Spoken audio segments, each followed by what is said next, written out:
Cinderella by Jacob and Wilhelm Grimm.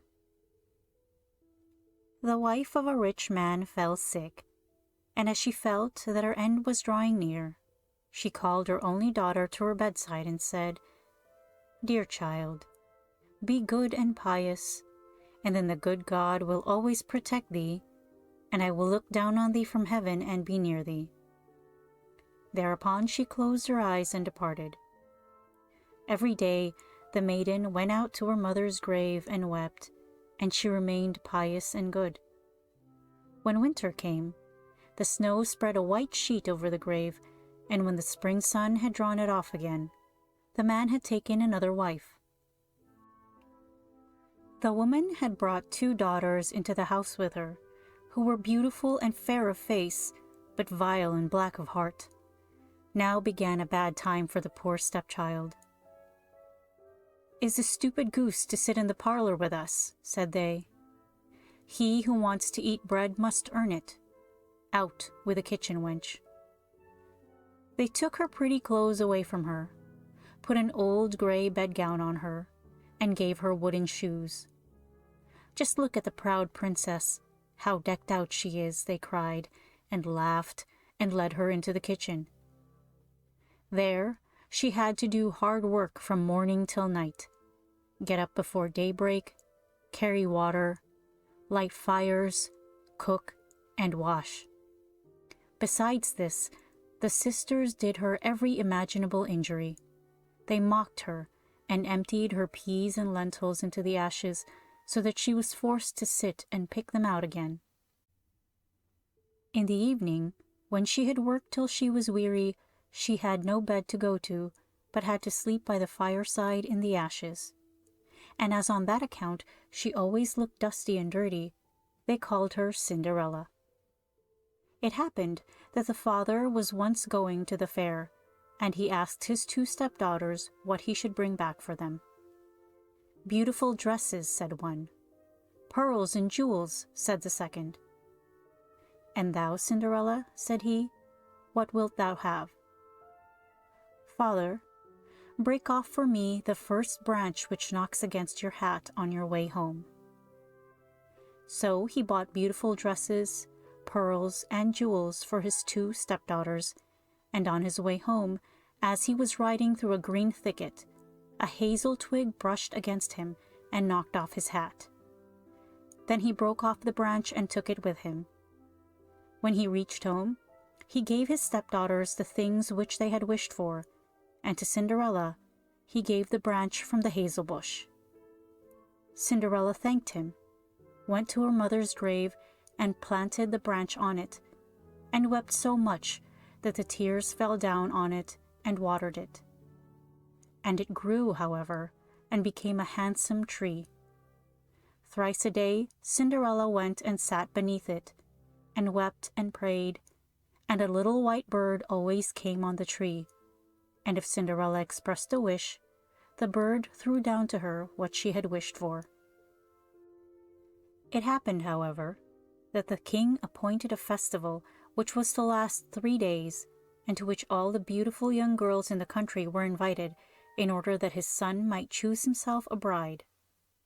When the 2 stepsisters heard that they too were to appear among the number, they were delighted, called Cinderella and said, "Comb our hair for us, brush our shoes and fasten our buckles, for we are going to the festival at the king's palace."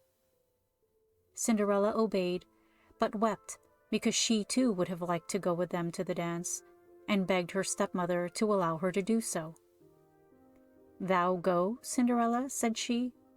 "Thou art dusty and dirty, and wouldst go to the festival?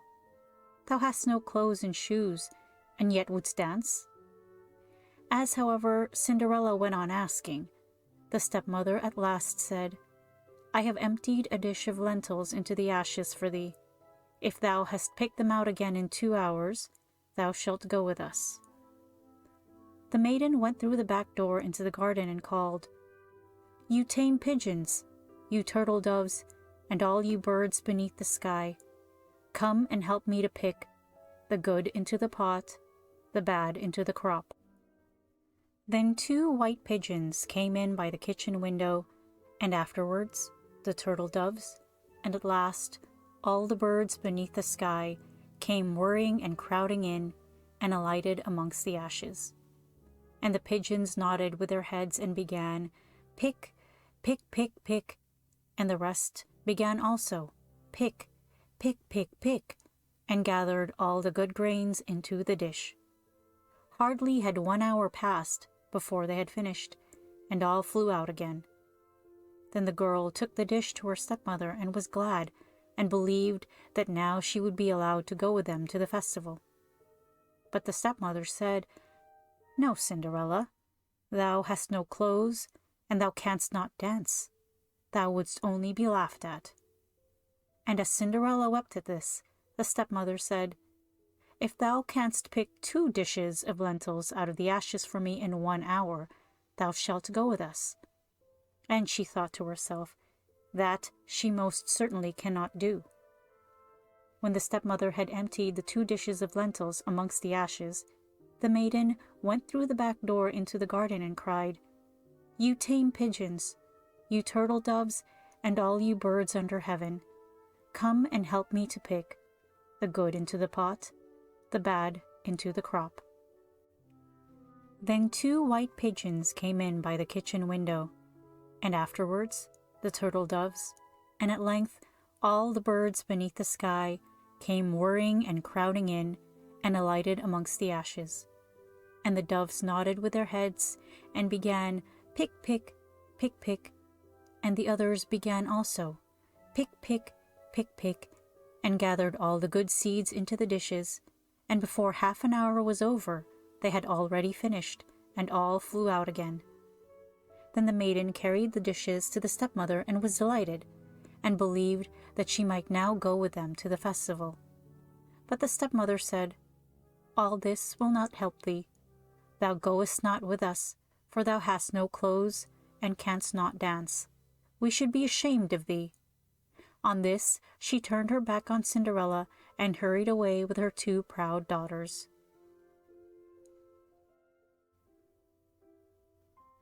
As no one was now at home, Cinderella went to her mother's grave beneath the hazel tree and cried, "Shiver and quiver, little tree, silver and gold throw down over me." Then the bird threw a gold and silver dress down to her, and slippers embroidered with silk and silver. She put on the dress with all speed, and went to the festival. Her stepsisters and the stepmother, however, did not know her, and thought she must be a foreign princess, for she looked so beautiful in the golden dress. They never once thought of Cinderella, and believed that she was sitting at home in the dirt, picking lentils out of the ashes. The prince went to meet her, took her by the hand, and danced with her. He would dance with no other maiden, and never left loose of her hand, and if anyone else came to invite her, he said, "This is my partner." She danced till it was evening, and then she wanted to go home. But the king's son said, "I will go with thee and bear thee company," for he wished to see to whom the beautiful maiden belonged. She escaped from him, however, and sprang into the pigeon house. The king's son waited until her father came, and then he told him that the stranger maiden had leapt into the pigeon house. The old man thought, "Can it be Cinderella?" And they had to bring him an axe and a pickaxe that he might hew the pigeon house to pieces, but no one was inside it. And when they got home, Cinderella lay in her dirty clothes among the ashes, and a dim little oil lamp was burning on the mantelpiece, for Cinderella had jumped quickly down from the back of the pigeon house and had run to the little hazel tree, and there she had taken off her beautiful clothes and laid them on the grave, and the bird had taken them away again, and then she had placed herself in the kitchen amongst the ashes in her grey gown. The next day, when the festival began afresh, and her parents and the stepsisters had gone once more, Cinderella went to the hazel tree and said, "Shiver and quiver, my little tree, silver and gold throw down over me." Then the bird threw down a much more beautiful dress than on the preceding day. And when Cinderella appeared at the festival in this dress, Everyone was astonished at her beauty. The king's son had waited until she came, and instantly took her by the hand and danced with no one but her. When others came and invited her, he said, "She is my partner." When evening came, she wished to leave, and the king's son followed her and wanted to see into which house she went. But she sprang away from him and into the garden behind the house. Therein stood a beautiful tall tree on which hung the most magnificent pears. She clambered so nimbly between the branches like a squirrel that the king's son did not know where she was gone. He waited until her father came and said to him, "The stranger maiden has escaped from me, and I believe she has climbed up the pear tree." The father thought, "Can it be Cinderella?" and had an axe brought and cut the tree down, but no one was on it. And when they got into the kitchen, Cinderella lay there amongst the ashes as usual, for she had jumped down on the other side of the tree, had taken the beautiful dress to the bird on the little hazel tree, and put on her grey gown. On the third day, when the parents and sisters had gone away, Cinderella went once more to her mother's grave and said to the little tree, "Shiver and quiver, my little tree, silver and gold throw down over me." And now the bird threw down to her a dress which was more splendid and magnificent than any she had yet had, and the slippers were golden. And when she went to the festival in the dress, no one knew how to speak for astonishment. The king's son danced with her only, and if anyone invited her to dance, he said, "She is my partner."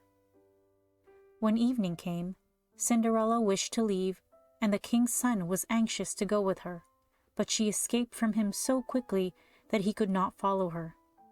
The king's son had, however, used a stratagem, and had caused the whole staircase to be smeared with pitch, and there, when she ran down, had the maiden's left slipper remained sticking. The king's son picked it up, and it was small and dainty, and all golden. Next morning he went with it to the father and said to him, "No one shall be my wife but she whose foot this golden slipper fits." Then were the two sisters glad, for they had pretty feet. The eldest went with the shoe into her room and wanted to try it on, and her mother stood by. But she could not get her big toe into it, and the shoe was too small for her. Then her mother gave her a knife and said, "Cut the toe off. When thou art queen, thou wilt have no more need to go on foot."